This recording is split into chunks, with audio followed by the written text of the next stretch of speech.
Ce qui est particulier par rapport à Radio Truche, c'est que finalement, c'est une activité que moi j'ai pensé un peu dans justement ce qu'on faisait à la Verrière à l'époque, c'était la sociothérapie.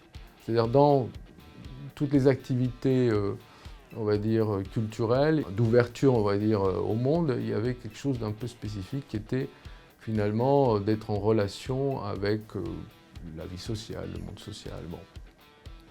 Donc je l'ai pensé un petit peu comme ça, c'est-à-dire que là, Radio Truche, donc c'est un podcast qu'on fabrique avec les patients, c'est eux qui font les chroniques, c'est eux qui font l'animation, nous on les aide à créer ce podcast et on le fait comme une émission de radio, en fait c'est ça, une forme d'émission de radio. Bon. Et donc l'idée c'est ici c'est d'être en connexion avec l'extérieur, avec le monde, quoi. En plus, l'Internet, il n'y a pas de limite, voilà, donc c'est cette possibilité-là. Et c'est très important de le penser, pas seulement par rapport à la question d'un trouble mental, d'un état qui viendrait entraver, comme je disais tout à l'heure, la créativité, où il y a du mal-être, c'est aussi la situation de l'hospitalisation.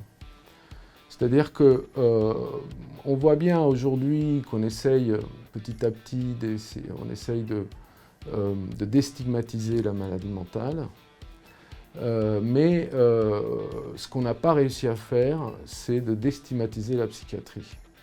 Voire même, finalement, on essaye de se débarrasser de la psychiatrie en se référant de plus en plus à la neurologie, c'est-à-dire que on a des gens qui disent, voilà, je suis un malade mental, mais qui présentent leur maladie comme si c'était un trouble neurologique.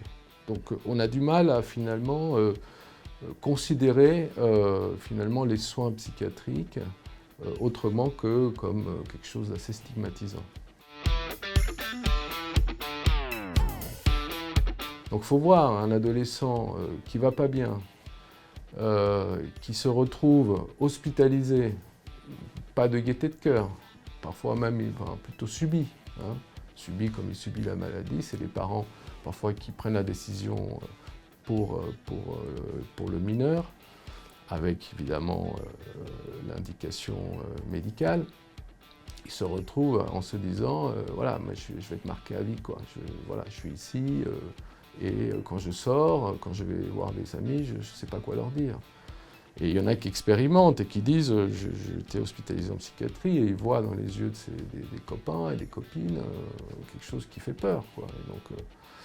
Donc ils se vivent de façon très... il y a quelque chose où ils se sentent très, très honteux du soin.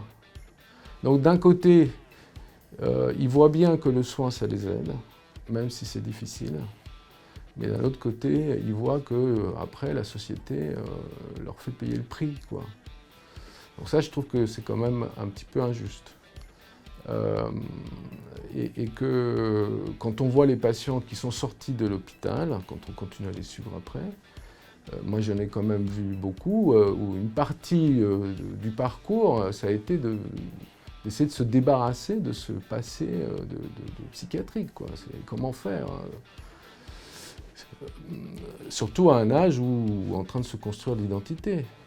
Donc il y a une espèce de marquage indélébile, en tout cas c'est la crainte qu'on peut avoir.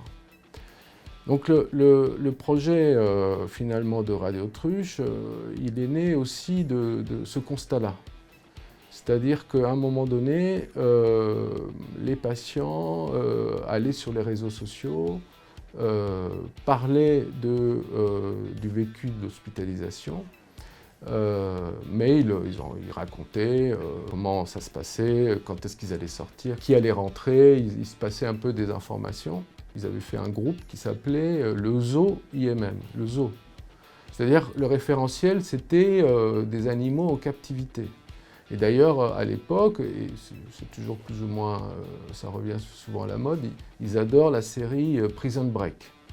Et en plus, comme il y a je ne sais pas combien de saisons, donc ça n'en finit pas. Donc ils se vivent au mieux comme des prisonniers, au pire comme des animaux, quoi, en cage. Donc Et donc ça, c'est pas nous qui leur avons donné cette idée-là. Et toutes ces informations sur les réseaux sociaux qui se donnaient, enfin, il y avait toute une espèce de groupe qui se construisait autour de ça, autour de l'hospitalisation. Bon, ils continuaient à se voir à l'extérieur, ce qui posait aussi un certain nombre de problèmes pour certains. Donc on avait en tête de se dire comment faire pour être sur les réseaux sociaux, nous aussi, avec eux, mais d'essayer de donner une autre image. C'est comme ça qu'on avait ça en tête. On avait l'idée de faire une radio, mais on ne savait pas trop comment faire. On a essayé d'imaginer un peu ensemble comment on pouvait faire ce podcast de façon à ce que ce soit assez pratique pour nous de pouvoir le faire et de pouvoir, disons, aussi vraiment mettre à l'honneur les patients et ce qu'ils avaient à dire. Et ce savoir-faire professionnel, c'est pour nous extraordinaire parce qu'au départ, on commence à faire une chronique avec les patients, on gratte quelques phrases, voilà, petit à petit, quelque chose se construit avec eux. On enregistre, après il y a le montage, et quand on voit le résultat du réalisateur et monteur Malo Williams, parce que toute cette équipe-là, elle est là depuis le début, elle continue avec nous, et on voit le résultat final, on trouve ça vraiment, c'est toujours un peu miraculeux, quoi, hein.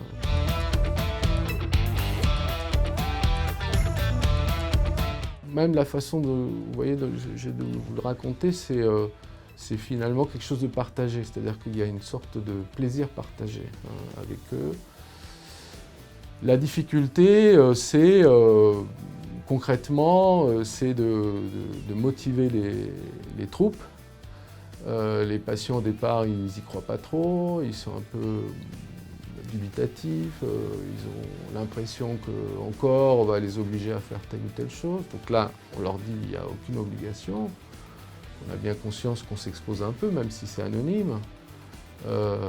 Donc on les laisse finalement venir, donc il faut leur présenter, etc. Donc à chaque fois qu'on fait un nouveau podcast, on fait venir justement la journaliste Sophie Marchand et la productrice, qui ont d'ailleurs quitté Radio Nova depuis quelques mois, enfin comme beaucoup de monde d'ailleurs. Bon.